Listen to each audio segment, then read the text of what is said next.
We good now? We will call to order the public hearing on the Solon Intermediate School furniture purchase. Call the roll. All right. Haleska. Here. Coons is absent. And Lang is absent. And Rockholtz is on Zoom. Yes, Yep, he's here. Can you hear me?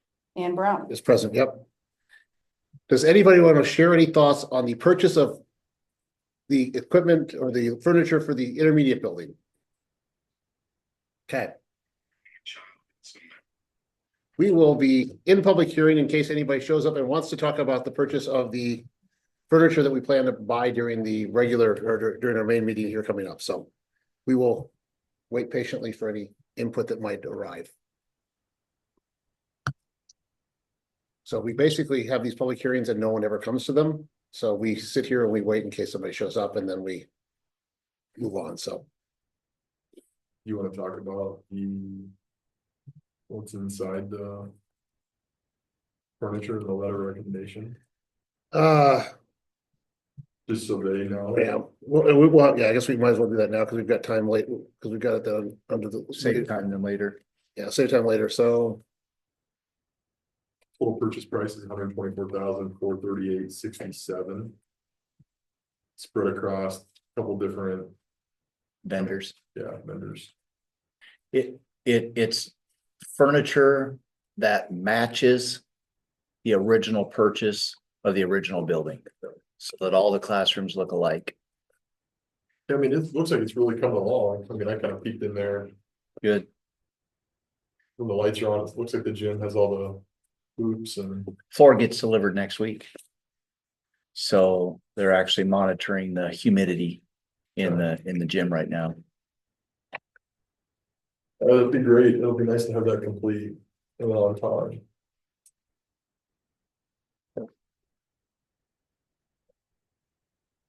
And so it's Yeah, 'cause student desks, because there's 4, bookshelves, teacher desk, and chairs.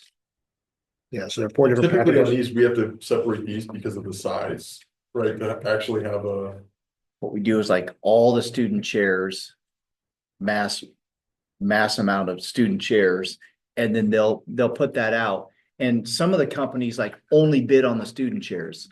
Another company bid on all the pieces of furniture. So it's just whatever companies can handle what they have. And yeah, because of the size, we put it out for bid. Like Office Concepts Design didn't win anything, but they bid on only KI. So item 6A, 6-9. So they only bid on 2 of the 4 packages, so. But others bid on all of them.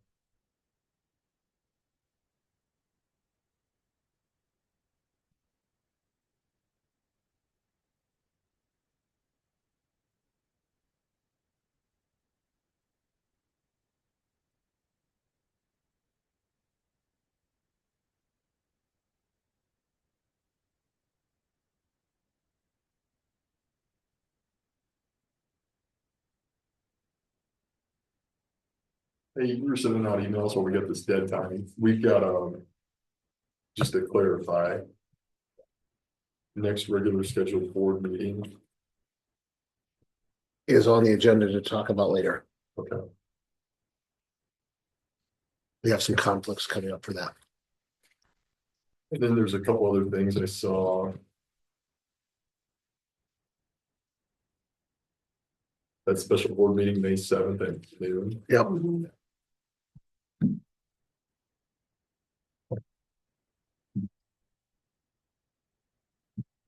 Is that one where we could maybe be remote? Yeah. Okay.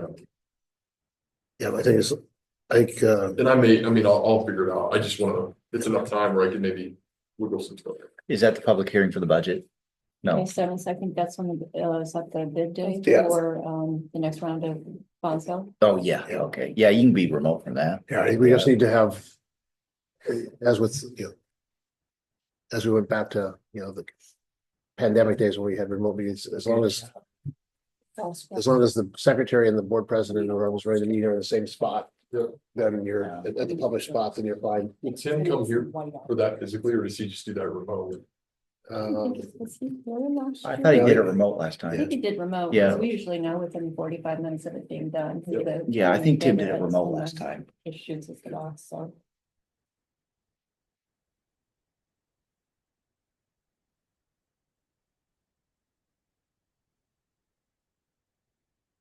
Last call for comments on the furniture. Hearing none, I'll entertain a motion to close the public hearing on the furniture. So move. Motion by Haluska. Second by roll calls. All those in favor signify by saying aye. Aye. We are adjourned from the public hearing on the furniture. We are now moving into the public hearing on the 2026-2027 calendar.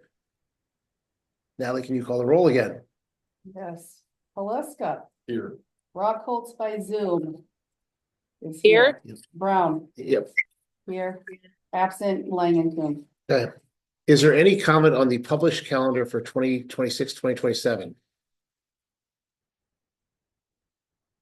I think the only thing we'll say is we published what we plan, but we also are under no illusions that it might not change because the legislature is actively pursuing legislation that might change the parameters of when we can operate. So if that happens, we'll have another public hearing on the calendar if we change it. So Yeah, I'll just say one thing. We've been pretty consistent on keeping certain days and all that. I think with the parameters we're given, I think it looks pretty good. Hey, Tim, I'm just checking my audio. Can you hear me? there's not a lot of options when the way Has the legislature, how serious is it to maybe push something to get a Wednesday or Tuesday after the state fair?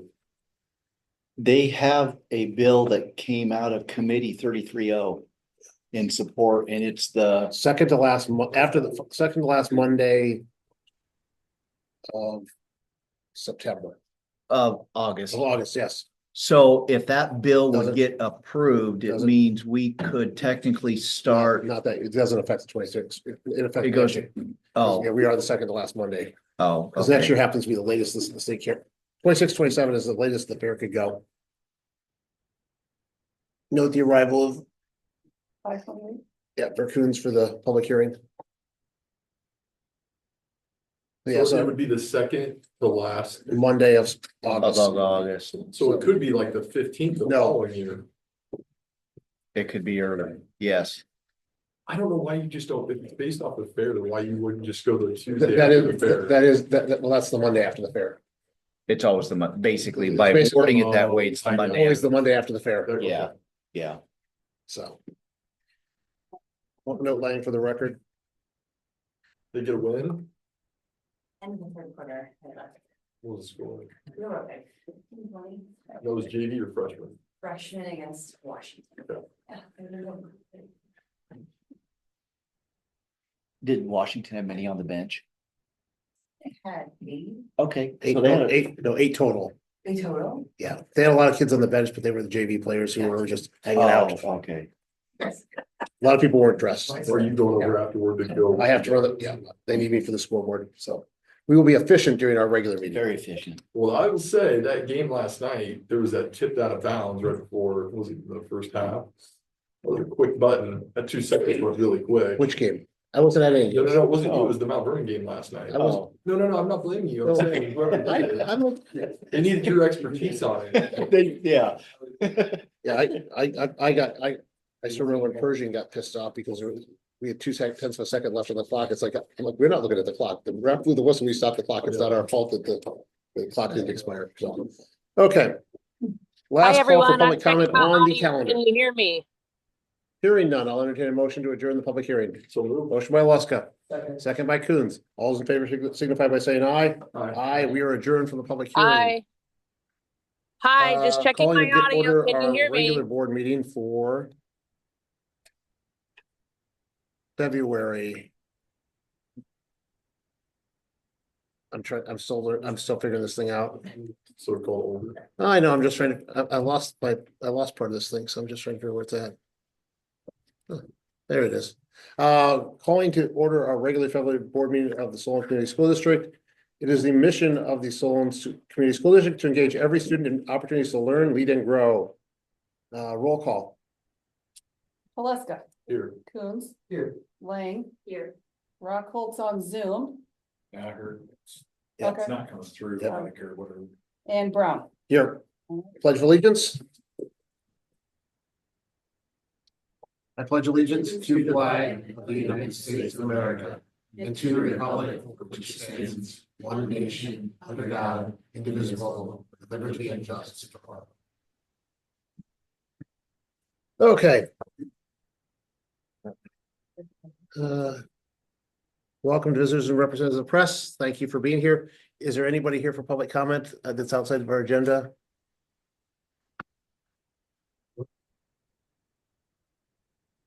We have lots of people. I'm assuming most of them are on the agenda, though.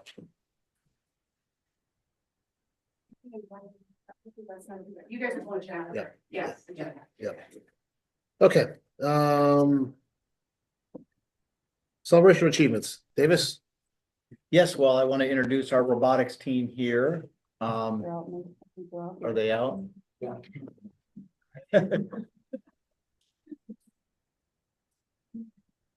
Hello. Hey. Hello. You can have it Right in the front middle.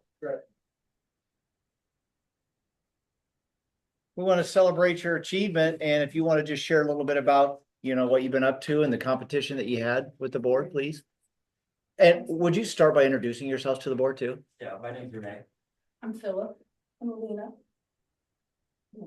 All right. Want to start it?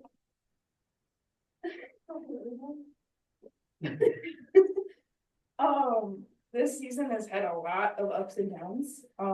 We were not expecting to get this far, that's for sure. As you can see, we got our robot here. We started off like with basically none of this, just like these metal channels right here, and that was it, with some wheels. We got those like put motors on them and it moved and we were like, oh my gosh, it moves. And so first we added like this thing right here. You can see it's called the linear slide. It moves just straight up and down. Okay. But the main purpose is for this claw, which is not wired right now because we're making changes. This claw like grabs some blocks and with like clips on them, then this raises to like this tall. Yeah. And hangs them on like a rack thing. And that has gotten us a lot of points so far because we're the only team that goes straight up and down like that. There's kind of like an arm to try and finagle it. You were talking about the flying thing? I don't know. I was thinking less about the robot. We start with the organization first. Okay. Because I figure most people don't know much about FIRST. So it's a global organization. First, we're in First Tech Challenge, FTC. It's there's a whole big thing. And Solon, we have 3 teams here. Organized chaos, Dacosaurus, and then us deductive thinkers. Out of the 3 Solon teams, we're the only ones who are making it to state. Our league, there are 8 leagues in Iowa. Oh, There are 18 teams in our league. And just really quick, I wanted to give a 1 ducks. Thank you.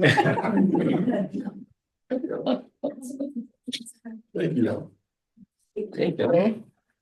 Thank you. Where's state There at? you go. This is gonna be in Florida. In Corville, okay. At the convention center. Extreme Yes. Oh, it's Extreme Arena this. So out of all of the teams in our league, all 18, only 8 of us advanced, and then was it 9? I think it was 8. There were eight teams that advanced, and there are 72 teams who are going to state from Iowa. Out of all 72, there are 2 teams that advance to Worlds. That's nice, right? There's 4 teams. So there's two teams that advanced to Worlds and And then for the premier, yep, four new premiers, which we don't know much we about don't know what that. premiers are. Um. Among the 72 teams going to state, there's two divisions, the black division and the gold division. We just found out like 5 minutes ago, we're in the black division. There's no like significance to that. It's just determining which one we are. It helps so that the competition continues to run smoothly. So you narrow down the teams moving on from each division, and then that helps so that it's not just like a 5-day long competition. Mhm, mhm. Yeah, we do a lot of 3D printing and other things, like the ducks you have there aren't 3D printed, but other times we make like 3D printed ducks that like are finger puppets. Other things we 3D printed, it's in the works still, but you can see on our robot right here, we have like a bill we can be printed, so that's just a work in progress. And then we have these license plates. We also have made 2 variations of these duck boxes for pamphlets. We have 2 types of pamphlets. One of them is about the scoring of the game itself. We made those at the start of the year to help with parents who were coming and watching, and to help other teams, because these games are interesting to say the least. The ones you got are about our team specifically though, because we made one to keep with our team and then one to put at a concession stand for complete parents. We made them because some of our parents came to us and were like, what's going on? Yeah, I know my mother came to me last year at the end of the year talking about how another team had pamphlets about their robot, and she's like, you guys should make something like that about the game, because I can never keep track of how you get points.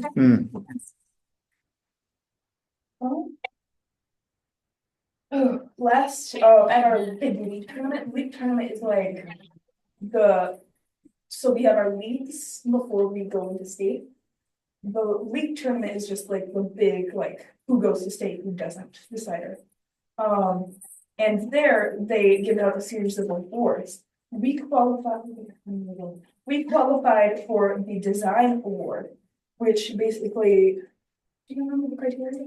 The design award is keeping the design of your robot simple and practical while also maintaining an aesthetic appeal, so that it's clear that it is your team's robot aside from like the license plates. So with us, we've got like the little duckbill on there. We're aiming to get another award. Yeah. Hopefully. Oh, fingers crossed. A lot of this, so before we won the award, they had like a little like speech that kind of hinted at which team would win the award.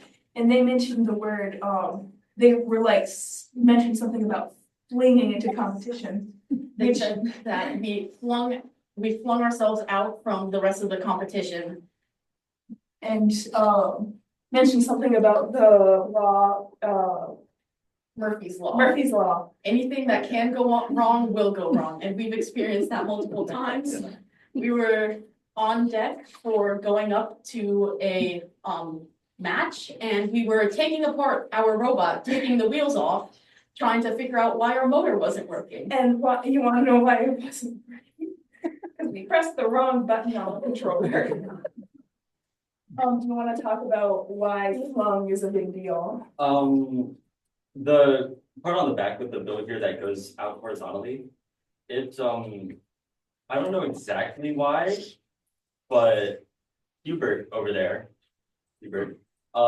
wanted to name it the flingy thangy mechanism, and we've just gone with that, and we've been naming various parts in our robot funny little things. Yeah, I think, the thing, it's not attached to our robot, but we have like a thing to pull the robot onto a bar. We call that the. Wait, no, it's not. I forget what it's called. What? I forget what it's called, but it was funny and it was in the same like syntax. it was goofy and it, we all know what it is, and so we know that if someone says something odd about our robot, it's probably a mechanism on there. You guys have anything else? Or should I talk about that?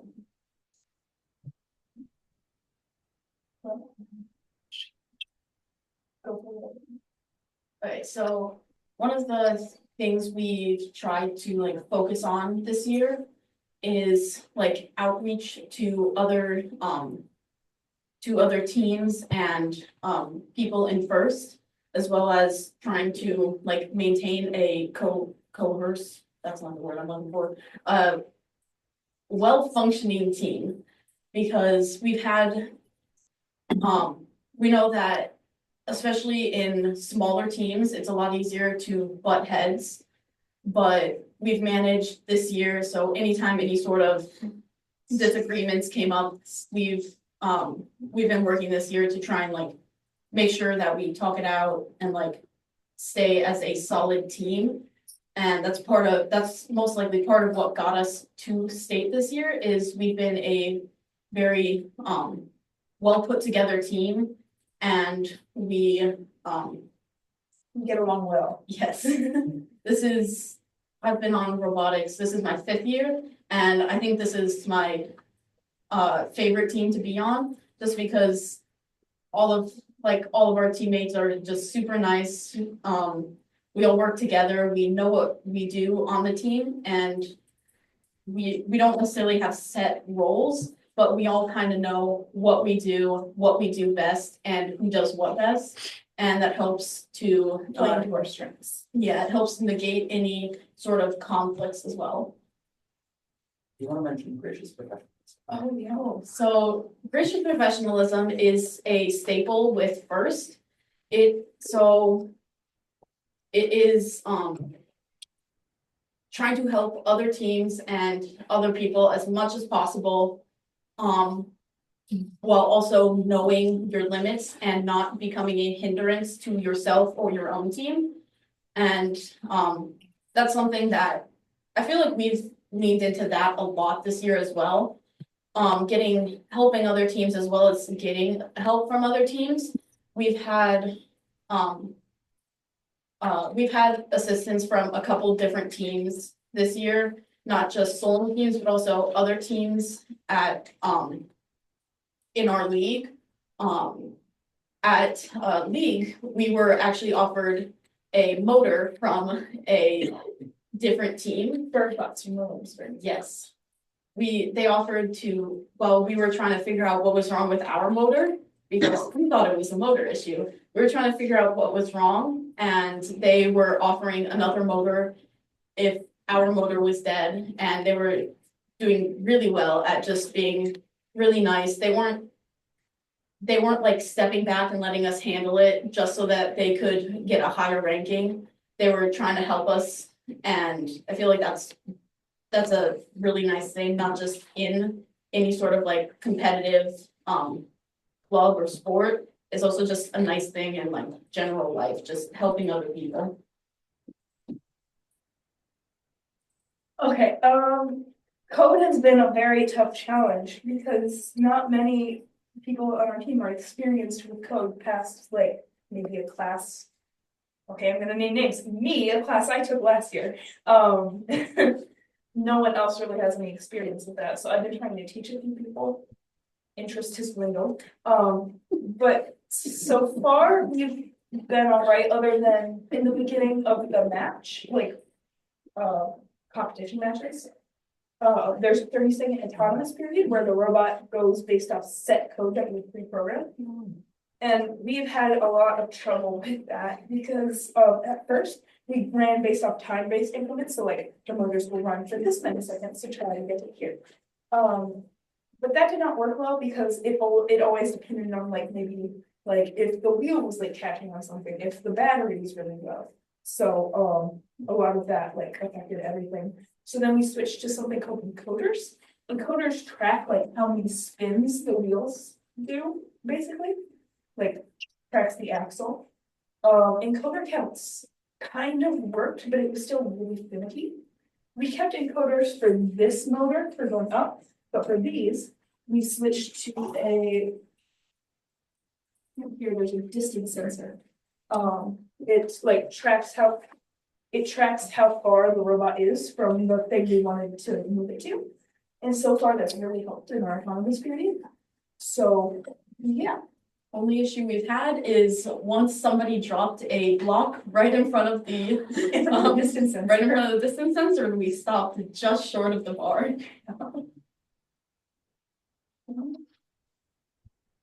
Back to outreach, like a lot of making our name known is a big part of that. You can see Hubert here. Me and another person on our team went to like work on it for like 5 hours. And this is the result. Could have been worse. Definitely. Another thing we are making for Hubert is, so if you see on our shirts, we have a hat that's a deerstalker hat. So it kind of leans into the deductive part of it, like Sherlock Holmes kind of. So we are planning on making a hat for Hubert like this one, so that he is more recognizable as not just one of the duck teams, because there's three. So many documents. There's at least 3 other duck teams at state. So we're giving him a little hat to kind of lean into the deductive part of it so that he's recognizable as our team and not just a duck walking around for no reason. Okay, do you guys have anything else or? With, she mentioned earlier about 3D printing. We've gone through a lot of different handouts with 3D printing. We have, currently we've just got our little finger ducks. One of the things we made earlier on in the season was a little magnifying glass. Those you could not read the numbers on them. Yeah, we're supposed to have our team number, 1555, we're supposed to have them on the handouts we give out. But we struggle with the magnifying glasses. But after a little trial and error, we decided on those little ducks with our numbers on the bottom. And now that we're going into state, we've been working on trying to do 3D printing for other things. When we go onto the field, we have to have little badges that say driver, coach, human player, and media.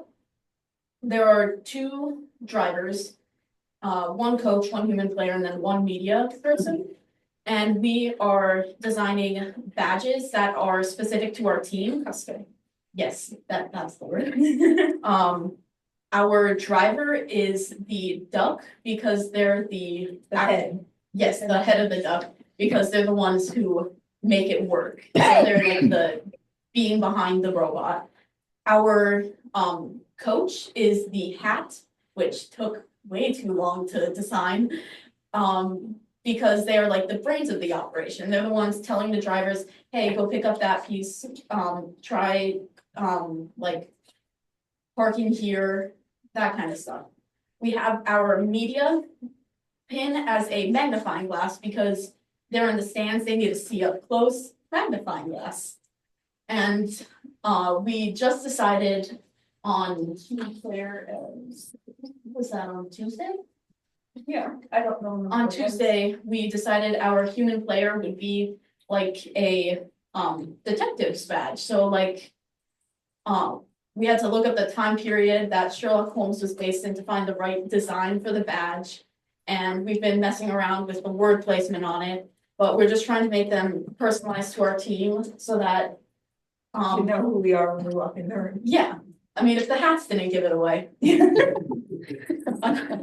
We've customized a lot of things for this year. The hats the hats were customized by Alina here. The shirts, some of us, oh, it's all faded. Some of us, Shirt even with the orange on the beach. yes, we are allowed 2 colors, so we decided we're going to do yellow and the brown so that it's 2 colors. Shirt color, then 2 colors. Oh, yeah. And we said well, maybe we'll make it even more duck-like and give it an orange beak. With the duck, it was actually, well, we figured out our name before we figured out any logo. And we found out pretty early on in the season that there were not a lot of detective duck pictures. So we had to draw the duck by hand to put it on our shirt. And then after that, we put them on pamphlets and got a banner with the duck on it. Okay, I think that's all. Does anyone have any questions for us? There's always questions. Who's the driver? I Oh, usually. Usually he's the main driver. The secondary driver is rotates between me, him, and then Braden Hansel, and then William, I forget his last name. Wait, no, shoot, that's Lincoln. Yeah, You did a mixture of middle school and high school. then? Yes. So we had a VEX team last year, was the last year? 2 years ago was the last year we had VEX. That was kind of like a beginner's robotics. it wasn't middle. Wasn't there. The majority of people who join were. yes. Just the trend. When you would join, it would usually be in middle school, and a lot of times you would just dive into VEX for kind of like an introductory, and then once you got 1 or 2 or 3 years in once you got some experience in VEX, you would go into FTC. But since we don't have VEX, we've it's just been middle school, high school, and I think we get along very well with the middle schoolers. We like teaching them stuff down about like coding sometimes. And design. We have a middle schooler on our team who does he does a lot of the 3D printing and 3D design, and he's really helpful. yeah, he's actually the one who designed these plates. They are different colors because you can either be on the blue alliance or the red alliance. And so he designed them so that they've got the color on both sides, so you don't have to switch out to different plates. He also did the holders for them, which are very convenient because if we had to screw those on, that'd be a little in the way.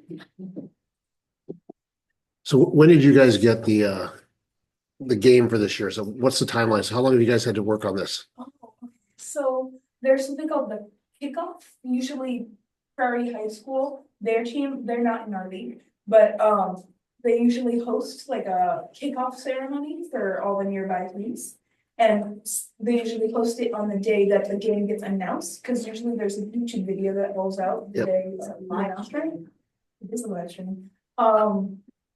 Yeah, so we have from that moment to figure out what we're doing and plan the next. I'm trying to think of when it is. Is it? It's October? no, it's beginning of September, end of August. Beginning of August. I didn't think it was ever. Robotics starts later. Immediately right after school starts. Is Forbidden Waffles their team? Yeah, Forbidden Waffles. Forbidden Waffles is the prairie team that hosts, and They sell waffles. they do sell waffles. Their waffles are really good too. What were you looking at? Preliminary slide? Oh, Okay. those are also pretty printed. We'll move on from pretty printing. Can I get a photo of you guys? Yeah. With your. All right, on 3, 1, 2, 3. Thank you. And the We'll get competition, that the posted. competition's a week from Saturday, Yes. A week from Friday. week from Friday. That's Friday.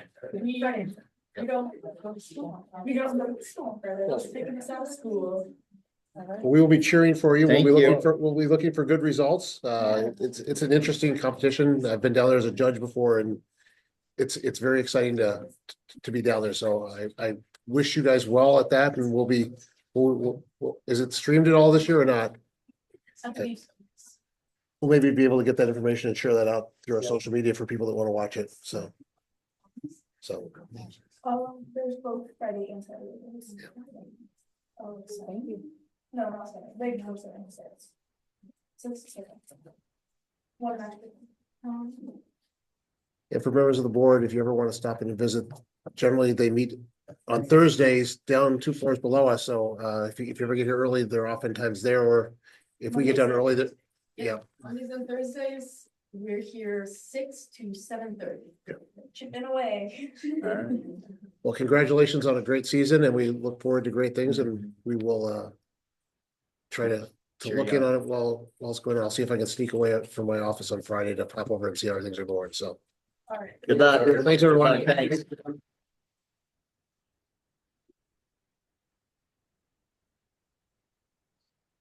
What? Yes, focus on learning. Yeah, we've got, Thanks, everyone. Ameline Miller. Ameline Millard. Ameline, Emily. Emily. She's part of our science team at the middle school, and she went to the National Science Convention in New Orleans. So we're gonna have her just kind of share a little bit. I brought a test that the kids took. They're all good ones. So I didn't think any. You're not making us take the test, though. Well, me. Okay, I've been there before, sometimes here. Okay. Here. You can share. Thank you. These are something I made tonight. It's about goldfish, that's not. I was gonna show you a video, but I have a conference in like 20 minutes, so I'm gonna No, it's all good. head out. So the reason why we went to NST New Orleans, a bunch of reasons. The first one was mostly to look at new curriculum, because the middle school science team has been like talking about looking at new curriculum since I was student teaching, so that was like a year and a half ago, almost 2 years, no, 2 To years. you, yeah. 2 years, wow. And so I kind of started Googling ways that we could like actually learn about it, 'cause it's really hard to know what you're getting into without talking to people who actually use the curriculums. Another thing was just collaborating with educators. I've only ever taught in Iowa, but I said I taught New Zealand too, and I thought that was really cool, so like getting across the country and learning new things. Mostly curriculum focused session, and then how to customize the curriculum for our actual students was the big one, because we can get a box, but like how does that actually apply to our kids in Solon as opposed to anywhere else in the world? And then also using AI in our classrooms was a big theme this year. And it's not gonna go away, so we might as well use it for our advantage.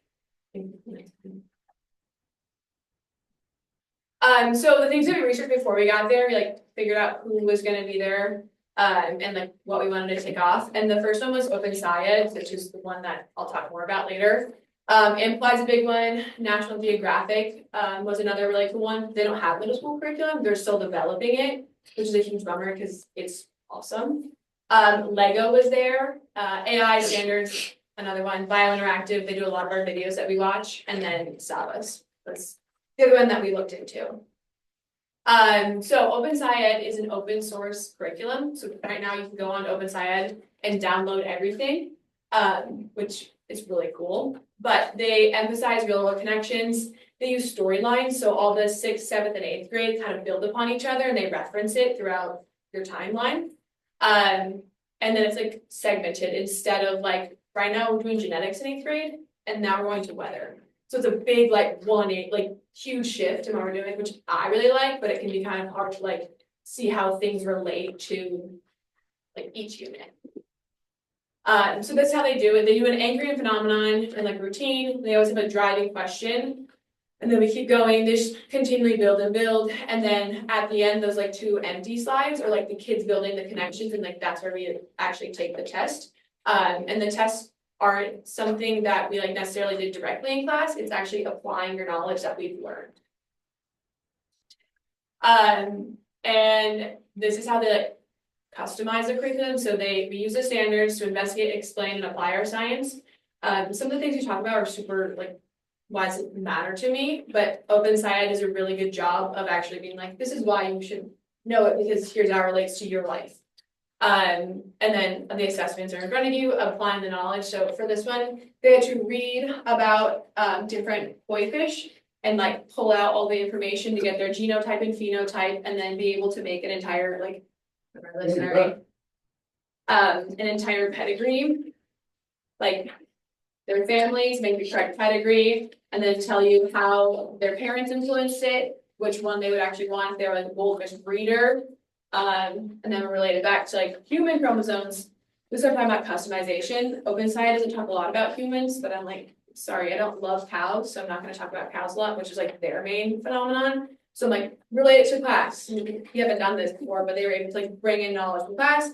And then outside information, why might a goldfish be bigger or smaller based on 3 factors, even if they're like the same parents, and water quality, food. They could have said anything, but well, not anything, but they did a good job. So talking about National Geographic, I actually got to go to a dinner with them. They like had a booth and I was talking to them, and I'm kind of expecting one of them to reach out at some point to see if we can help build their middle school curriculum. The guy in the middle actually is a scientist, and he's developing technology to like map the ocean floor, which is really cool. And so I have his like pre-publishing physics textbooks in my classroom. If you want to look at it, it's really nice. And then Lego is there if you hit play. So I teach physics, and they have sensors. And it's actually like calculating the number of joules I'm using just to look up and down. And so you can like use it in a weight room. So it like mimics real life things. So that was like things we got to experience. I would have never gotten to play with Legos like that had I not gone to NSTA. It was really fun. So OpenSci, we're actually using it. I did the genetics unit, which is this. We finished it like maybe a month ago. 7th grade is piloting their ecosystems and energy in the next couple of weeks. And I think next year, 6th grade is going to do Earth history. So we're like trialing it out because it is like a lot of work up front because you have a ton of information at your hands, but you don't necessarily need it all. Like I cut a bunch out and made it more applicable for like our kids. Yep. And then my students really liked it. They liked that the hands-on stuff. So their favorite part, we did actually extract the DNA from strawberries. They didn't like the vocab or this test, but I was like, sorry, we might have to do it again. And one thing they would change was more hands-on activities. It's really hard to do hands-on activities with genetics because it's all inside of you, so you can't really change it. But they thought it had a pretty good connection to their life, so 3 out of 5 I would say is decent. And then at the beginning of the unit, I had them write sticky notes, and I made sure to like categorize them and like hit each point, which you don't normally get to do. Like how much time do you want like say in your learning? So that was really cool.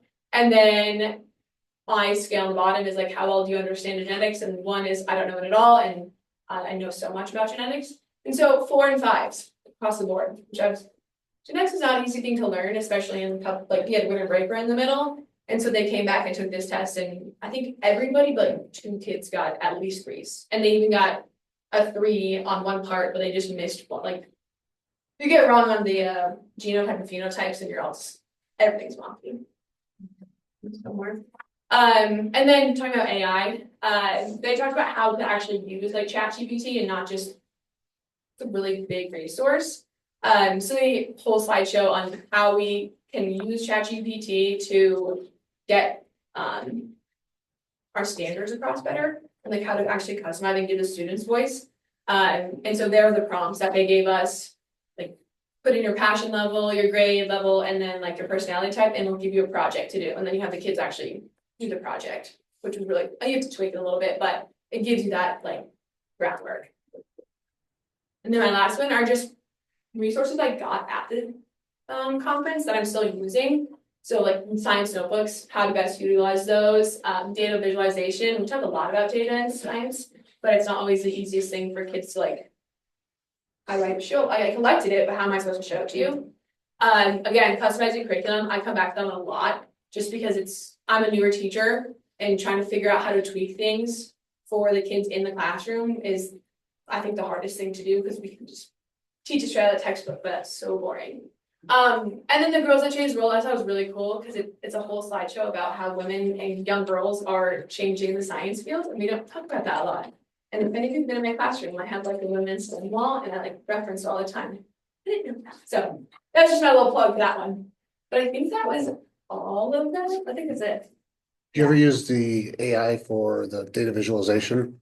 I haven't yet. I was working on teaching them how to do graphs on the computer. Yep. That's where I got so far. Yeah, I know some people use it more with large complex data sets. It apparently is very useful at helping pull things out of it because sometimes Oh, sometimes if you get way too much data, Yeah. it's hard to figure out what's in there, but the AI can yes, like piece it together. manipulate the data around to figure out what needs to be highlighted. So Yeah, we so far we've been working with like 20 pieces of data at a time, so it's pretty easy to see the trends with that one. But if I had a bigger data set, it'd be really helpful. questions from the board? I do. Is the NGO have already established the high school level? Or Yes. has already established the High school young level. I think they both actually. Okay. So they had younger kids and then they're starting to do Nat Geo stuff in the middle school, but they focus on high school because they can get more in depth because middle school kind of skims over a lot of stuff. But the high school stuff is really cool. Yeah. Do you know who's any of it? I don't think so. Yeah, no. But I like pull National Geographic stuff and we like had read articles about GMOs, like last week I read one. And they do it like by grade level, so they have articles online, just the curriculum they're still building. Sure. And it takes a while. When was that conference? How long ago? In mid-November. Okay. Yeah, so I literally came back. And then I think 2 weeks later, I met with Riley Weimer for the morning and we like dug into Open Syed. And then a week later, I think I started teaching Open Syed. Wow. It was a really quick turnaround. I was like, okay, we're doing it. We've been having a lot of conversations really the last couple of years about just the science resources we've been utilizing the last few years from the Bass Science Center from Brentwood ADA. The science kits there, but have not found, I don't know that we found a great alignment to the NGSS standards and just some of the, it has been a great resource, but I think it's kind of run its course. And so challenge the middle school science team to kind of look at what some options out there. I've been well aware of the Open Syed piece and feel that it's probably and I've heard a lot of really good things regarding it. And it's really, it's the curriculum, and there are several vendors that basically package and they put together all of the kits and all that stuff. So as we've talked with the team, we understand, yes, we need to have those hands-on materials and resources for kids. But I know one of the components that the team really wants to take a look at are what are the online components that can get kids more engaged in creating and examining and really diving into the curriculum.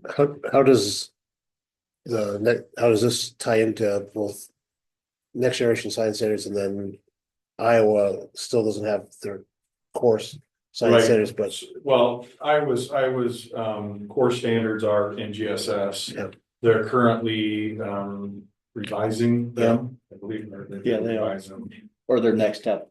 Yeah, Coming I think, up. I think Coming up. they're in the process of revising. yeah, those. I just, on our legislative update today, they said that there's been a bill that will with a 5-year phase in rather than an immediate phase in to make teachers' lives a little bit easier. Yeah. There's a teacher that's on the committee that's writing them and Yeah, it's a lot. and they've said 5 years is phase in Because rather it's not just standards and objectives or, Yeah. it's standards and there's cross-cutting standards and there's. But Open Syed is based on the NGSS, so that's like, they like standard 1, standard 2, and like throughout the whole unit, here's a standard you're teaching right now, here's a test for it. Here's a standard teaching right now, here's a test for it. So on one of Emily's slides, each grade level is trialing some component. We purchased one of the units for seventh grade for you. Ecosystems. And then I think Greg at 8th grade, if we're gonna rent one of the kits from Brentwood ADA to trial that. Right? Yeah, I just ended up printing anything I needed, so I use a lot of our middle school color to print like a million different tulip cards and like cattle, things like that. But students were able to manipulate things and move it around and see the differences and patterns as opposed to just being on the computer. Which they never get computers in my room unless we have to do research, because I'm a big fan of like, Hands-on. let's get out of your seat and move things around. Yeah. Talk to each other in a Yeah. productive way. Yeah. So, other questions, because I know I think I was given the note that you have Yeah. conferences to get to. Yeah. What do you know? This was really super helpful, He's back. being able to go and talk to other people and, wow, this is a lot of information, but you can read it down, so. Things like this, having more opportunities, and then just having even more opportunities, like, incorporate hands-on things, like. What that looks like right now, I'm not entirely sure, but the overwhelming feedback was like, the kids loved doing a wet lab.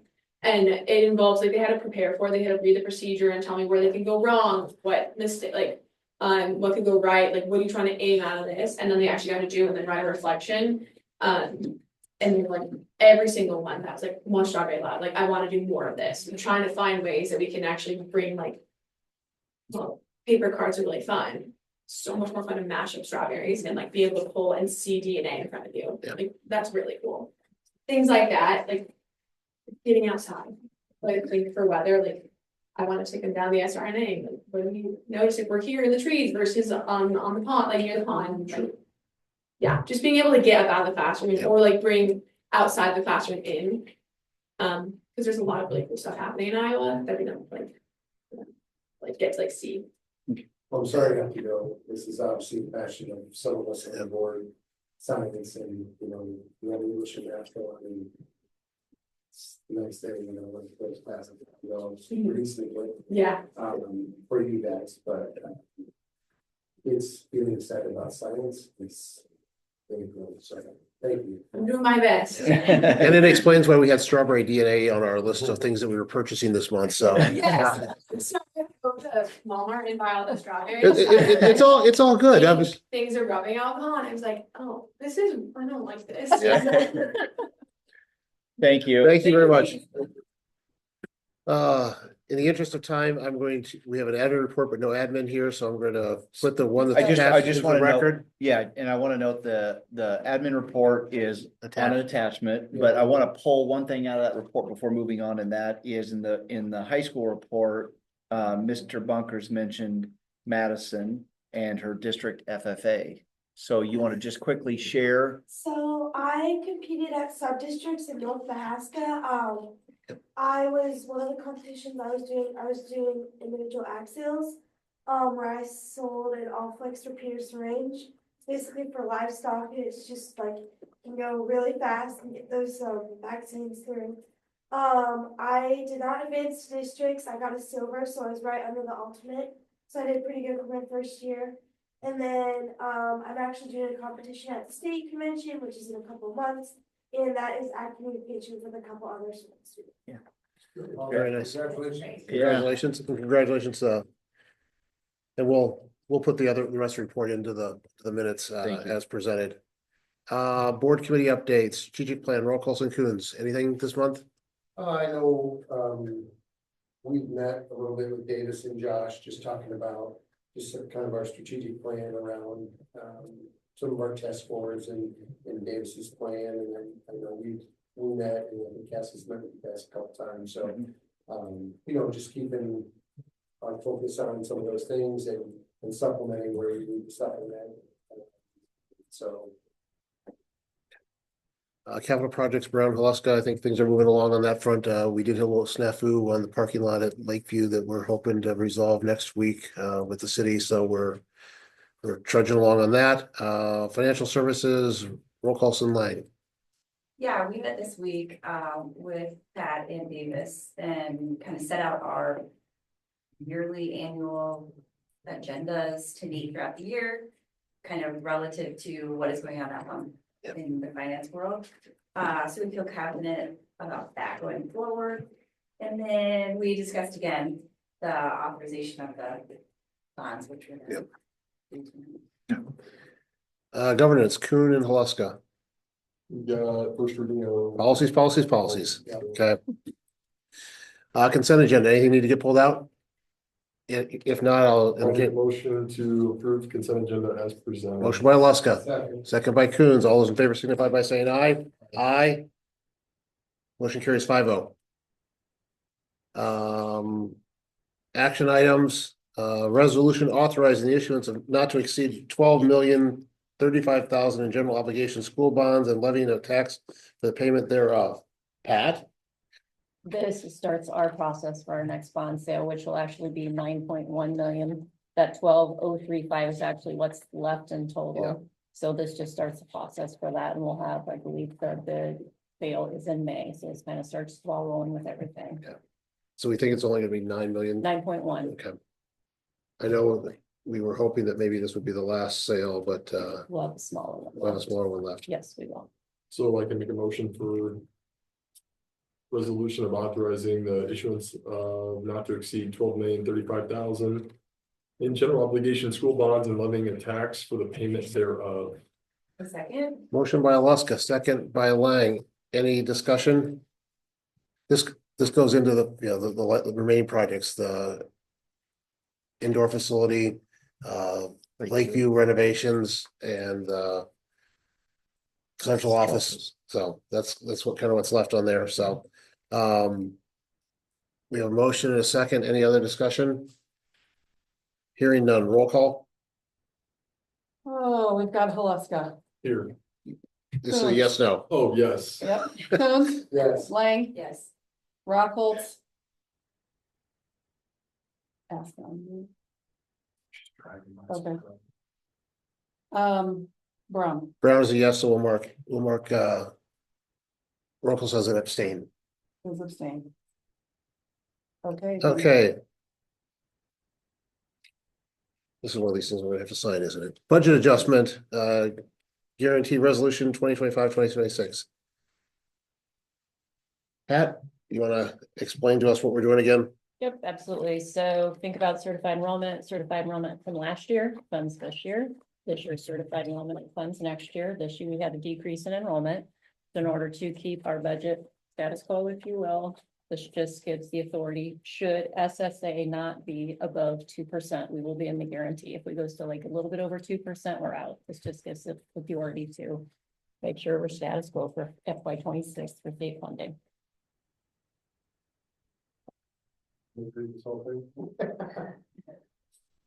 Yes, you have to read the whole thing. Okay. Motion to approve the budget adjustment guarantee resolution for the 2025-2026 fiscal year. Resolved that the board of directors of the Solon Community School District will levy property taxes for the fiscal year 2025-2026 for the regular program budget adjustment as allowed under section 257.14 Code of Iowa as presented. Second. Motion by Coons, second by Haluska. Discussion. We don't often have to do this one, and hopefully we won't have to do it again in the near future. But it does allow us, it gives us flexibility to basically maintain our budget using our cash reserve and tax dollars to do that. And so that is what we're trying to do here. I guess my question is, that happened in May, is that correct? Which piece? The adjustment of the budget. Or is it A by budget May? amendment. So if we have a budget amendment for current fiscal year, we normally do that in the May timeframe. Yes.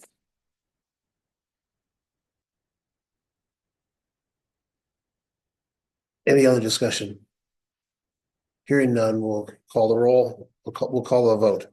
Roll call. Brown, Here. Yeah, now I'm doing it. Oh, my goodness. Yes. Yes. Haluska, Yes. Coons, Yes. Lang, Yes.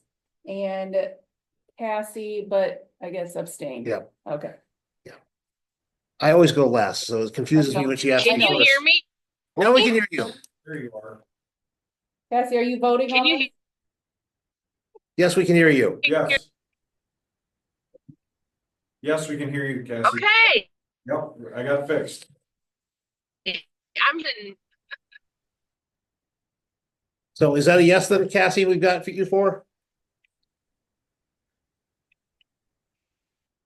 Maybe she can't hear me. Yes. Okay, Okay, okay, sure you can hear me. And I'm saying I'm here. okay. Roll Yeah. So, Yes. so that roll call says a yes. Motion carries 5-0. Approve the 2026-2027 school calendar. We had a public hearing on this. We had lots of public input, as you may have noted, for those of you who were here at the beginning. We don't have a lot of flexibility right now. It gets more exciting if they change the law and let us have flexibility. We basically start the first day we can, and then we finish after taking our normal breaks during the year.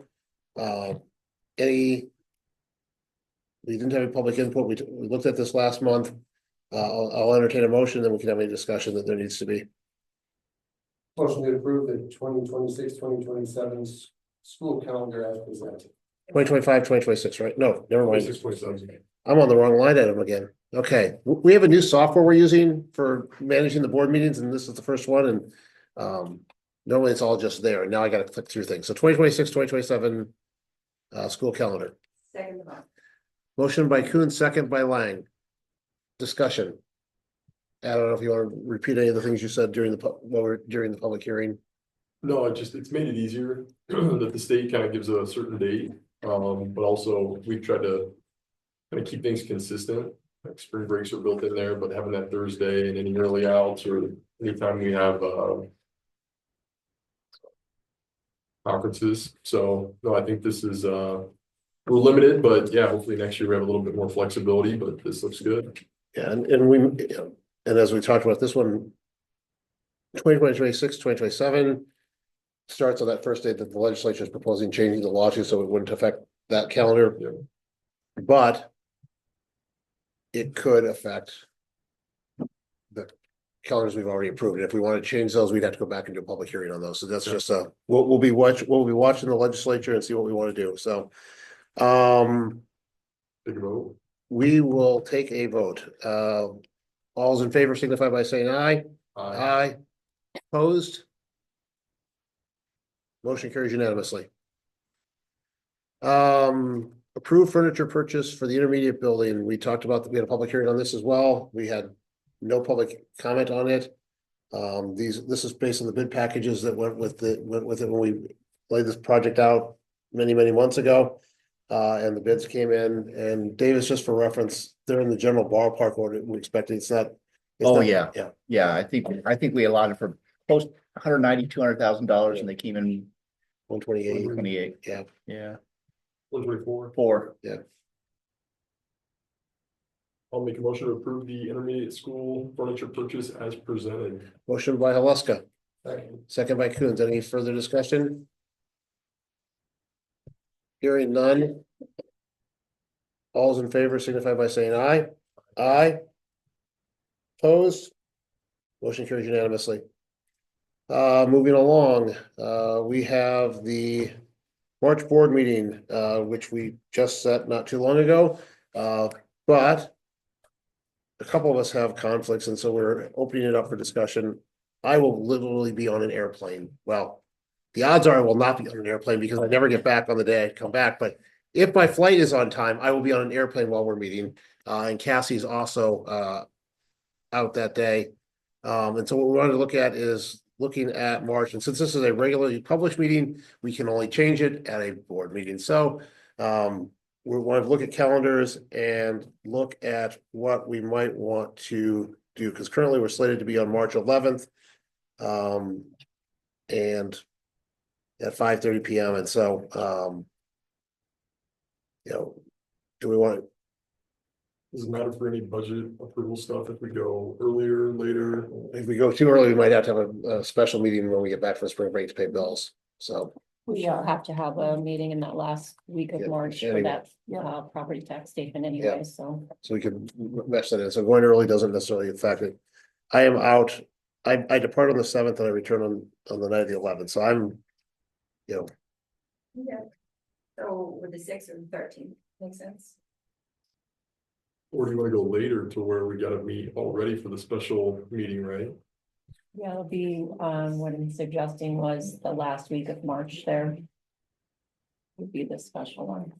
so yeah, because the 20th would be would be what it should be. But we were moving it forward because of spring break, and so we didn't want the Thursday Yeah. before, so we moved to the Tuesday before. You know, we could go back to having it during spring break, but I think most people are good. I don't think we had good numbers for who was gonna be around on the 20th. Yeah, we could look at the 25th, which is that Tuesday after we get back from spring break. I am gone on the 25th. I'm in DC. So 25th doesn't work there. 27th?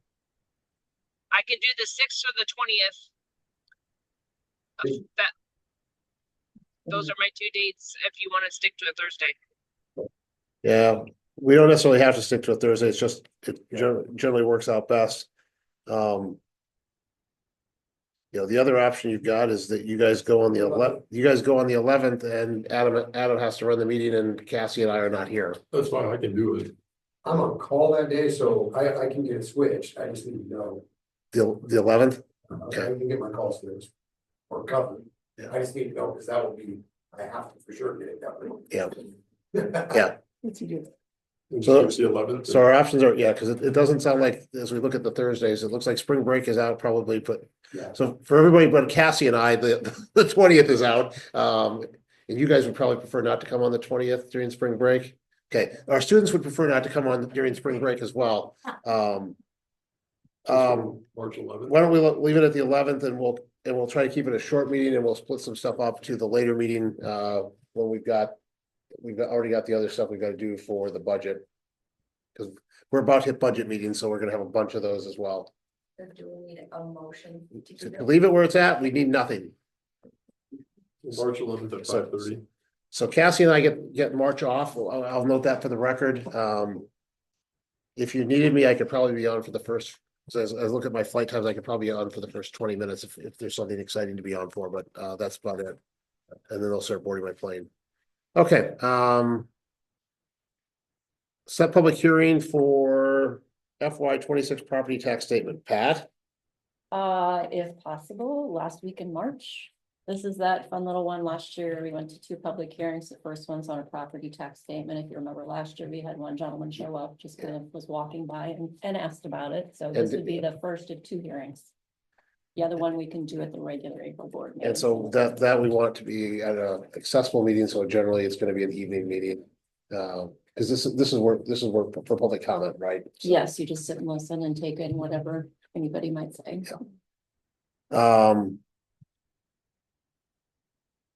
So what does the 27th look like for people? Thursday, the 27th of March. How does that look for our students? Jaya and Alan, yeah, it'll probably be about the same length as our 5-minute public hearings earlier today. I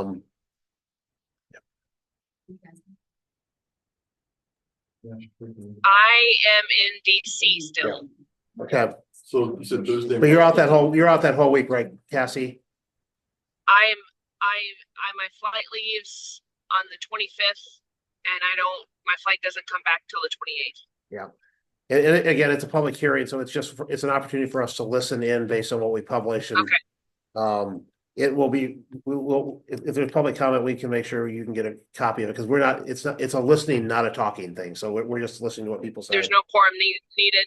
Okay. Yeah, we have to have a forum, we just don't have, we can't talk at a public hearing, we just listen, so you'll get the same thing out of it if we record it. Okay. Okay, I would entertain a motion to set the public hearing for the 27th of March. I move to set public hearing on the fiscal year 26 property tax statement to March 27th At at 5:30 p.m. motion by Lang, second by Haluska. Any discussion? Hearing none. All in favor signify by saying aye. Aye. Opposed, motion carries unanimously. And Natalie, you'll get meeting notices out for these for us, correct? Okay. Iowa Street facility lease. Our lease for the Iowa Street facility expires here at the end of March. We've been trying to be more proactive about getting a copy of it sent out rather than, because we there are changes we want to make. We edited it and sent a copy off to the city, and we've not heard any feedback from, we did get some feedback? Yeah, Okay. yeah, and we got a thank you from the city, then they would be taking it to their council. Okay. So, yep. So, since we're the ones offering the lease. We wanted to show that out. Main changes are a small upgrade to costs associated with utilities. And then I think the other thing of particular note is it's a terminal lease. It will extend for 2 years and then expire. At that point, the Iowa Street facility is coming down. So 2 years. 2 years. March 31st of 2027 will be the last date that the city would occupy it, and then Davis will probably be there with a hard hat on the 1st of April, watching them take a wrecking ball to some of the areas. So I'll make a motion to approve the Iowa Street facility lease as presented. motion by Alaska, second by Coons. And just for reference, this stays within our timeline for projects, particularly now that we, with having to spread the bond out to another bonding a year later. This, this is realistic for when that would happen. So, any additional comments, questions, thoughts, concerns? Yeah, as I said, we've signed this lease with the city. I think the biggest change is that we make it a 2-year lease instead of saying let's come back in a year and sign it again. We just know this is going to end in 2 years, and so we've set a fee increase, and we're just saying let's let it ride for the 2 years, and that way everyone knows what's going on. It provides the city with certainty about what our plans are. And so, if there's no comments, What does the city have to respond? well, if the city has, we'll sign a copy of the lease and send it over to them, and they'll vote on approving it, and then April 1st is when the current one expires. So if they don't, technically they're supposed to give us 30 days notice if they're not going to renew. So technically they should let us know by the end of the month, February. But I think there's no intent for them not to renew. The question is they may have questions, or if they come back and they say we want to make an adjustment, it would probably at this point in time go to the Financial Services Committee unless it's Adam and I have had our say based on from a facility standpoint. But if it's on the finance side, it would go to Financial Services to look at, and then come back to the board if there's a new version. So hearing no other questions, comments, all those in favor signify by saying aye. Aye. Aye. Opposed? Motion carries unanimously. First reading of a bunch of board policies. Adam or Dan, you want to say that? So I just wanted to confirm that. So having read your little thing, no. The other thing is there's one weird thing I didn't understand. It's 7-10, the school food program.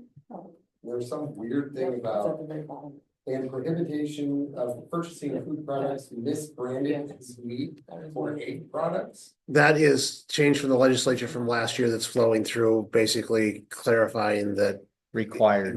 It's required language that we have to put in. Okay. It basically says that we can't buy and distribute to our students something that we call chicken that's not chicken. Okay, fair enough. Misrepresentation of eggs or meat in the school district.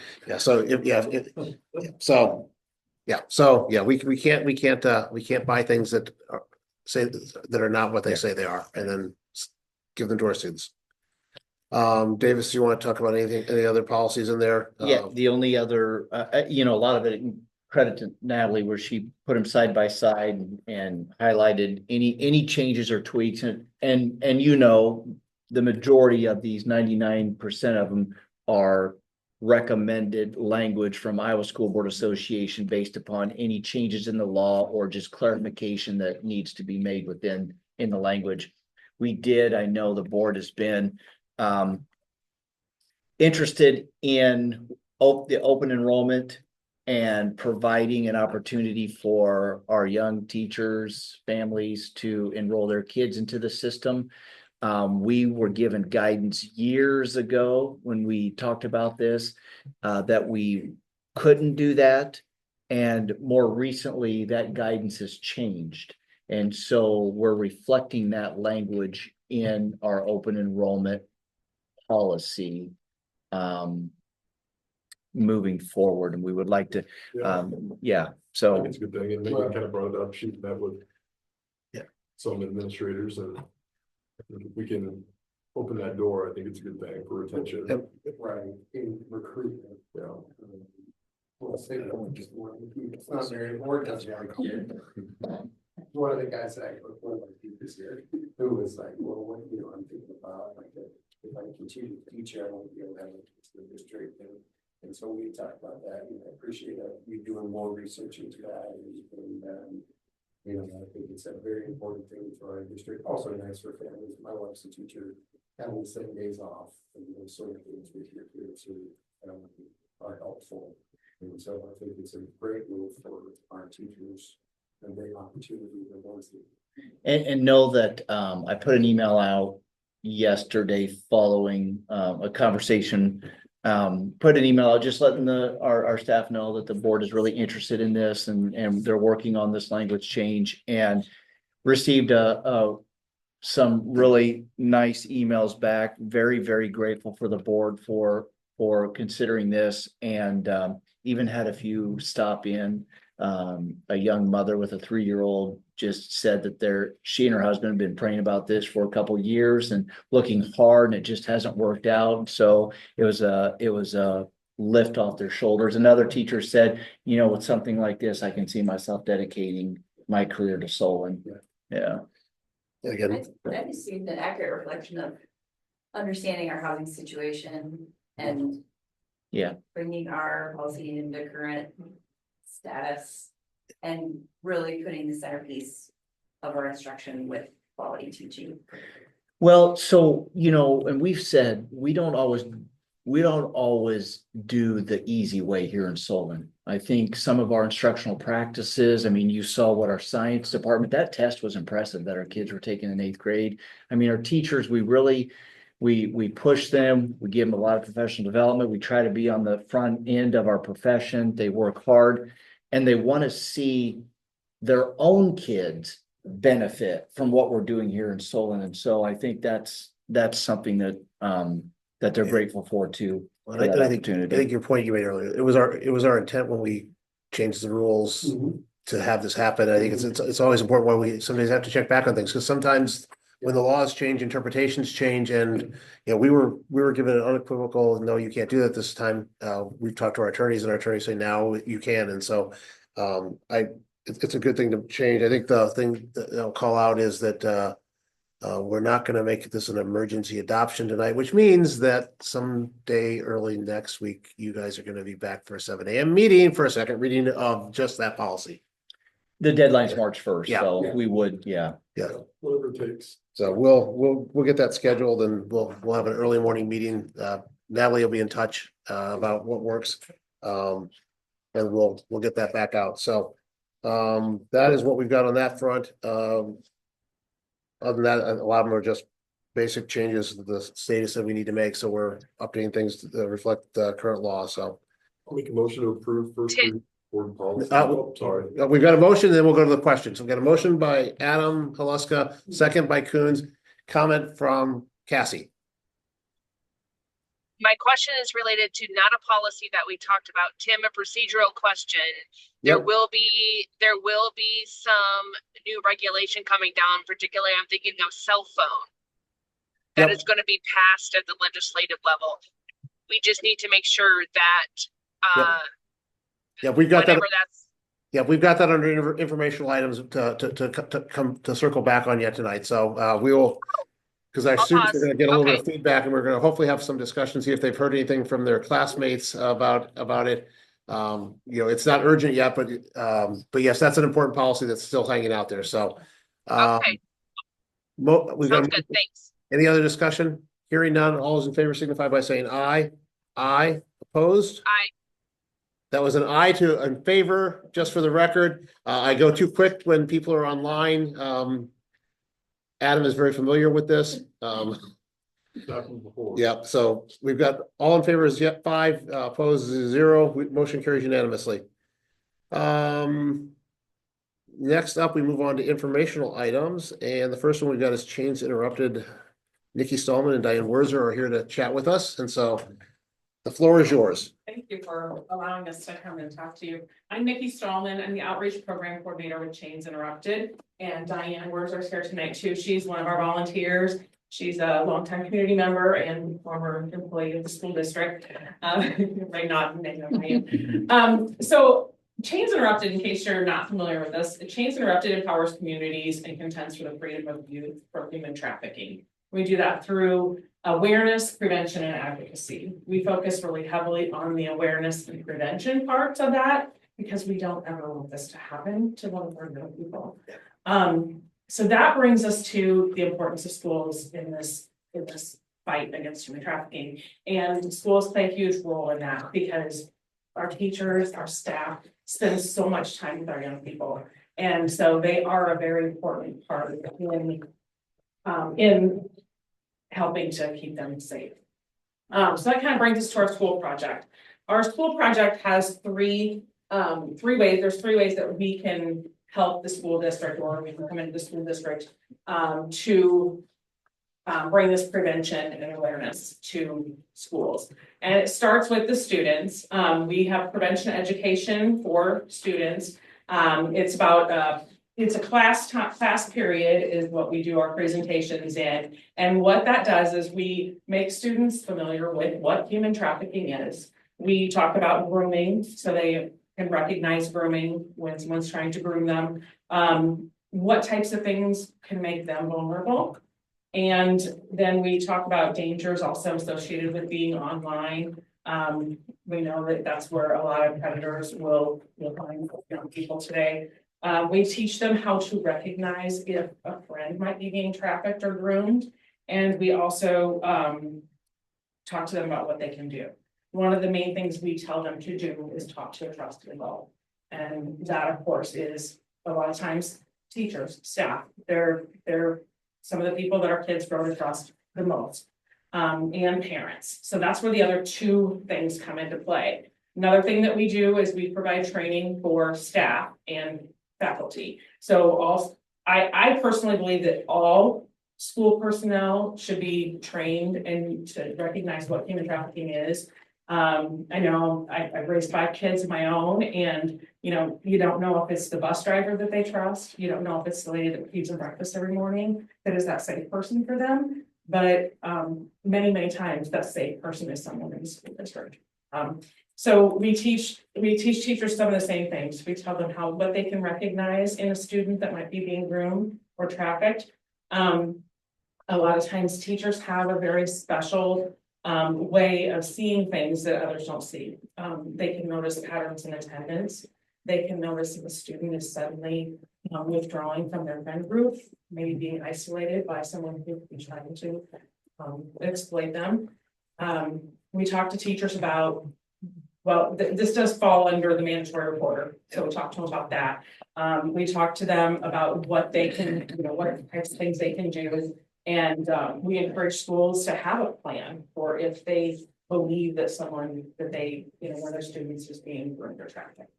And then we also encourage schools to have a parent night, because truthfully, if we're telling our kids to go to an adult, go to a trusted adult, then we need to have trusted adults that understand what they're talking about. When they say, I feel like this person might be grooming me. We want the parents to have to know what their kids have learned in school and what kinds of things that their kids are watching for and calling out. We really want to empower students to protect themselves and protect each other. One thing I love about this generation is when we talk to students, they don't say, what are you going to do to help me? They say, what can we do? So that's why it's important to have all 3 of those levels, and the adults need to be a foundation of support, because we are telling our young people, if you suspect something, go to a trusted adult and they can help you do A, B, and C. So we give them steps and resources on what they can contact, who they can contact, but we also want them to have a trusted adult to help them. So I wanted to be brief and quick, but I want to answer all of your questions or any questions. So I'm going to open it up to questions. Yeah, it's important. I was just, when I traveled to DC, they've recently renovated the airport, so I was there for a long time, so I waited for my flight to take off. But they in the restrooms, I noticed that over the urinals they had information both educational from both standpoints. If you're being trafficked, this is where to go and what to do. And then for other people to be paying attention, like if you've got people who don't have control of their passports, if they don't have control of their tickets, these are warning signs, and this is who you should talk to if you see these things. And so I think it's it's something you don't like to think about. And I think for most people, it's like you'd like to be able to put it out of your mind and say this doesn't happen. But I think it's always important to realize that, it does happen, and it happens places you wouldn't expect it to happen. And so I think, it's a timely topic of conversation. And I'll turn to Dan a little bit. A little bit this falls like ties into the wellness committee side of things. And I wonder if that's an area to start from a conversation standpoint with that wellness group. Well, I don't know what it wants to do. I'm sure it's probably first. I think it's time, so we haven't been through reported that a video I've watched several times. We're at prime location, being by 80 and 380. We're a community that's trusting, and so I think these things are things that we tend to nothing's gonna happen in our community. And just this was an Iowa community, and you'd be surprised how many Iowa kids are trafficked and I think that anytime we can increase awareness in the school, but then also bring that out to our community is something that's going to be super important for us. And again, we always do things a hard way, but I mean, getting ahead of this and having our kids having knowledge. Is they're the boots on the ground, really, they're the ones being in the room, they're seeing their friends change or their friends make. My daughter, she talks to her friends, one of her shots to us, and so that would more likely happen. You guys probably talk to friends more than you would with some creepy guy, where your parents are laughing and go. But you know what I mean. So I think these are important things, and whatever we can do in the wellness committee, wherever we need to do. So is this something typically you do for like an in-service with a conference? Teachers or so for teachers, and we can condense it to an hour and a half is ideal to be able to answer all the questions and stuff. I've done teachers conferences, Lutheran Teachers Conference in Des Moines. PL days are really good opportunity, any kind of personal development days that you might have. I know I previously worked at College Community School District, and I was a paraprofessional, and we had one day during the summer that everybody came in for trainings. So if an hour can be carved out in there, I really think that it's a valuable, it's an hour that teachers will come away with a lot of knowledge from. You're gonna have an extra Monday. Well, and I guess Josh and Davis, I know you guys are well into planning for back to school. School's not out yet this year. I know you're well into planning the back to school days for next year. I don't know how locked in we are, because that was my thought as well. Is there time during when we got the parents and the teachers all together where we could just Right now, there's just a lot of ideas. So they're not locked in yet. Okay. Well, and I was just teasing, I talked to David yesterday, we're gonna have probably potentially a Monday with the extra snow day. Like historically, kids don't come just for a Monday, not. But they want to come. Yes, that's right. They want that extra. That would be a day to target. Extra day.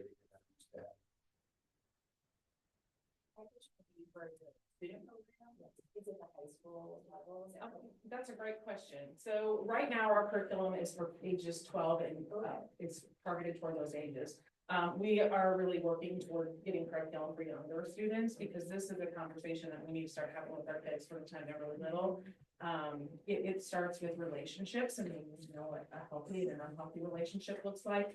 But for the really young kids, they're starting to get phones earlier. And the average age that a child uses pornography on the phone is very, very young. So we want to make sure that those kids know how to handle that when they accidentally Google something and it comes up. We want them to know that they're not going to be in trouble.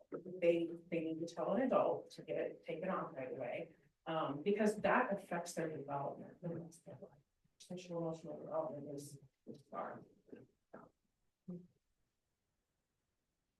Yeah, Madeline, any thoughts? It's obviously a challenging conversation that you guys probably at high school levels, it's like this is, I think this is a remote topic that doesn't happen in the US or in Iowa, but any thoughts or concerns from a student perspective on challenging these conversations or and if not right now, it's just something to think about to feedback to Josh and Davis about. So I don't want to put you on the spot, but at the same time, we value your input, so. I think it's a good idea to implement, and you made some really good points. It is very important for not only us, but the younger generation too, because it is true. A lot of people getting phones at the end of the day. I think it's a good idea overall. Are you a nonprofit? You are. Yeah, I mean, you've already done some great work in our community and the bank's done a lot of different programs in our church. That's our name. Thank you. Yeah, and so generally what schools will do is they'll pick like a class, like if they pick certain grades or like, so Prairie, for example, does 7th and 10th grade every year. And they have us come in all day. We have a team of speakers and we come in and stay in one classroom all day and speak in that. It's history. We did history in 7th and we did history in 10th. So they get an idea of what it is in 7th grade and then we do a refresher in 10th grade because unfortunately, you know, college age students are targeted too, so they'll start targeting again, you know, at the age right before they enter college. Because that's another vulnerability is being away from home and not having, you know, a lot of money. Thing. So they're over vulnerabilities, and that's another important thing that we talk to with students is, you know your vulnerabilities. We all have vulnerabilities and those aren't bad, but know them. So. Josh, Davis, any questions? Yeah, I think Brad has some ideas already. Yeah. And so Josh and Davis will be the ones that'll drive, you know, as you understand, the board kind of, we provide broad direction and the administration makes things happen. I think Dan, who else is on wellness with you? And Megan, they'll probably be your point of contact for kind of that side of things. So I think there's that aspect of it. I think as we try to fit it in, where does it fit into our overall program? You know, wellness is fairly broad, and it's not just, you know, do you have a cold or the flu? It's more broad than that, and I think that planning group drives what we do from a wellness standpoint throughout the district. So there are representatives on that, so they'll be the driving force there. So. Great. Well, thank you for taking the time to come in and visit with us. I think it's an important topic, and we do appreciate the fact that you guys are devoting your time to that. And we do have the press here, so you know, so yeah, that's an added benefit. So I would encourage you guys to chat because you're writing for The Economist. Yes. Yeah, and so that's another way of getting it out to the community. Is not just what happens in the school, but when we talk about making sure parents and community members understand the newspaper is a valuable partner in that, and that probably can happen faster than some of the other stuff that we're doing. So we're just hearing more and more, you know, on the news and, you know, the things happening and stuff. And, you know, if we could save one student, I mean, I think there was a young girl that she was planning on running away, and we had the survivor that actually talked with her and told her, you know, what it had done to her life. And so it kept that girl from running away. So, you know, those are the success stories that keep us going. Yeah. And like I said, we gotta protect our kids. Yeah. So, It's not, unfortunately, it's not a new topic. You know, it's been, you know, growing up, you know, those of us who are older remember Johnny Gosh, and it's like, you know, it's been going on a long time, and so it's not just our female students that we're worried about. You've got to worry about our male students as well, and so I think it's an important topic, and it was you know, it gets brought up in the police procedurals and everything on TV. So it was just on last week with one of those shows. So well, I know since I've been with Chains and Rockton, I am more observant of, you know, like my grandkids on ball games. you know, baseball or basketball games, I am so much more aware of my surroundings and, you know, watching, you know, going into the bathrooms or something. You know, so it's really made me so much more aware too, so. And procedures have changed. I remember 20 years ago when all of a sudden there were no more lost child alerts at school, when you went to the malls or wherever. It was like, we have a lost parent. And they'd call for the parents. So you weren't putting the kid's name out there. You're putting the parent's name out there. So again, prevent those trafficking aspects of things. And so, so important topic. We do appreciate you taking the time to come and visit with us. Yeah. Yeah. So it's good. I'll let you guys connect as well with the paper, because I think that'll be an important thing to get in there. So, moving on, the Iowa, or sorry, the softball scoreboard purchase. I don't know how I got the word Iowa in there. This is just an informational item. Informational item. I know we had, Because the community will notice and they'll say, what do you know about this? And so this falls in that line of making us aware that it's getting replaced. It has not been in great shape for a while. Even when you turn the brightness up as much as you can, there's a period of time when we're holding softball games where it's hard to see the scoreboard. So This is movable, right? At some point, if we would need to. yeah. So A group fundraised the money and then softballs. yeah. Yeah. So any Electronics from Brookings, South Dakota. Yeah. I told Drew. Yeah. I think Drew might work. He was their marketer. Yeah. Yeah. See, so get me contacts up there. So, but yeah, any questions for Davis on that? Hearing none, potential K-12 cell phone law changes. It's still rolling. It's become more clear that from what we see in the proposed legislation, that it's gonna be a low bar that basically says not during instructional time. Not still sure what exactly that means. Does that mean during class time? How there's been some clarifications on that from an implementation standpoint. I saw today that there's actually it sounds like it will not go into effect immediately, but instead they will give the Department of Education time to actually draft proposed policy. So rather than it starting the day afterwards, which was one of our fears, is that they would pass the law and it starts tomorrow. It sounds like the current version, assuming you heard the same thing, Pat, during the IFSIS call day, it sounds like they put a pause in there for the state to generate sample policies for the schools. So that probably gives us a little bit of a break. We don't have to come back from spring break and have an emergency policy adoption. But if we want to strengthen this, we certainly can. Yeah, This is kind of a baseline. Yeah, this is it sounds like it's gonna be a low bar. Yeah, and we have to figure out what works for Solon. And I know Davis has been talking to his administrative team. And I don't want to pre-jump I don't want to jump ahead of where you guys have gotten to. But I know you guys have been chatting, you can talk to teachers. We know that you guys are gonna have some conversations with some of your classmates as time allows and report back. But I think maybe our March meeting may be the time when we'll have some more certainty on this, and maybe we'll be in a spot where maybe we can start taking a first policy read. So we'll want to make sure we're moving those things forward. And to have at least something we can look at, and maybe we're looking at April and a May for a first and second reading if things are progressing the way they are. But we'll really want to have information starting to flow in March, so that the policy or the governance committee can get us a policy that's going to work for us. So, Well, I got good feedback. I think there was some stuff just kind of out there a while ago. It did have, whether it was ball games or interacting at the school. Yeah. I had a number of people. So I think parents are bought in. But we'll want to make sure we get your input on stuff. yeah, and I've had coaches ask whether or not it applies to extracurriculars. So would they be allowed on road trips and stuff like that? And and so I think there's a lot of questions there. I told them that they should share their thoughts with Casey, because I'm sure he'll try to gather that information from coaches in terms of expectations. But we're going to want to get it right. Yep. So, and are we still looking at maybe trying to get a survey out to parents, Davis, after spring break? We talked about it. Yeah. Why don't we dump this off on the governance committee to work with Davis on what information we need? Because So you have some bikes or- yeah.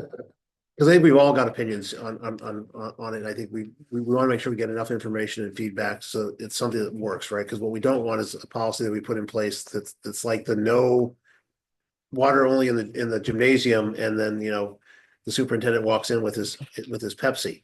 I don't drink pop. Oh, maybe it was a prior superintendent. Okay, yeah. Maybe it was a prior superintendent. Some kind of sparkling Yeah. water. Yeah, so. I did. So I have a comment. Wherever we land, I would love for us to identify 1 to 2 key metrics Yep. that we intend to measure as a result of putting this policy in, which means we want a baseline this year. If we are going to put something in for next year, we want a baseline this year, what that is. So when we talk about that next time, let's be thinking about what those metrics might be. My question is, when is Monday night. we think this is the agenda already set? No, actually, as I was creating it or working on it today, I was thinking of putting something in about cell phones. That might be Anyway. helpful, just because, yeah, that's good feedback from our community. That'd be great, thank you. And the kids will have a group of kids with us for sure that night. It's our focus group. Oh, is that the 24th? Yeah, I will be there. you'll be there, so you can bring that. Yeah, get to hammer this issue all sorts of ways. So it sounds like we've got a plan to get some things. I do agree with Cassie. It's important to attach metrics to understand whether that's working. So And just for your information, I thought I had sent it to Natalie to attach the board meeting I had. She's attached it, but it'll take a while. It's up there. It's up there? Okay. Yeah, I sent this to your email also. That is what each building is currently practicing. So now you know where we are at this point as far as our basement. Yeah. So FYI. yeah, and I think Cassie maybe from a baseline may also be looking at just questions about if our concerns over mental health. What do we, you know, are we looking at? You know, is it are students feeling more engaged and attached, better connections with their fellow students? And so, if we're going to try and look at one metric, for example, would be our behavioral incidents reduced. Yeah. Yeah. That would be one measure. Okay, I'm gonna roll us along because I have to run the scoreboard in 13 minutes. Talking points. Jaya. When Miss Miller was in here, I thought it was kind of cool how she wanted to bring more of a hands-on environment in the classroom, which I'm definitely more of like a being able to bring more like touch and not just hearing and seeing. Yep. So given that she wants to bring more of that, maybe that's a lot of fun to see. Ellen. Cassie. I like to hear Emily, the science teacher. I got pretty jazzed up listening to her talk today. Adam. Robotics, they did a great job. Good to see that there was a baseline and kind of where they grew from it. And obviously a big deal to win that competition at the state, so. Dan. You know, it's kind of a reach, but you know, our last shared agreement on this building is 2 years. And you know, I just think what this district will look like 2 years from now. Yep. You know, so it's pretty exciting. Our bonds and all that stuff are getting lined up. And so still work to be done, but it's good work. Megan. I really appreciated the change in our presentation and kind of made me think about some of the gaps we have in really looking at the student as a whole with their wellness and thinking about life skills going beyond the classroom in that realm. As citizens of the world, and it's a changing world, and I don't think that we had to do that type of training, 20 years ago, but it's something that is really important to their safety at this point. Doesn't leave you with much. I've got lots of stuff, but I'm gonna take my property and see, does our board treasurer or board secretary have anything that they want to add to the conversation tonight? Gotta put him on the spot, Hey, walk away, he's gotta be somewhere. we got a full slate. We got a full slate. I'm not gonna ask the superintendent or the associate superintendent though. I'll just touch on robotics as well. The thing Pat probably heard this today during the thing, one of the bills that's before the legislature would actually allow robotics to fall under the governing bodies of the two associations, so there would be state competitions and it would become a conference sport rather than, so I'm not sure how that all works at the end of the day, but it would also require the Department of Education to provide technical assistance to districts in terms of how to support their robotics teams. So there's a desire to kind of grow robotics, and I think it's a good thing, Yeah. but is it a good thing to align underneath the association? I don't know that it is, but Well, they're just trying to get traction. That's probably, I agree with you. it also doesn't necessarily mean it has to be, it could be a sanction, because it's like archery, right? Because archery can't fall in, right now with the boys and the girls. So I wonder if you might get a co-ed association that forms, that's a governing body that covers some of these other things, but it's good to see it grow. I know we made a big effort, as we aged out VEX, to have more competitions that were local and to allow our students to get more engaged. So I was happy to see that they're doing well. I would encourage any of you have, that are in the Iowa City area next Friday or Saturday to pop down to Extreme Arena. It is interesting to go in there and get a chance to observe that. With that, next regular board meeting is still on March 11th. I will entertain a motion to adjourn. Motion by Haluska, second by Coons. All those in favor signify by saying aye. Aye. I It was after the gavel. I'm staying. count it. Natalie, I don't know how now that we log into these things to get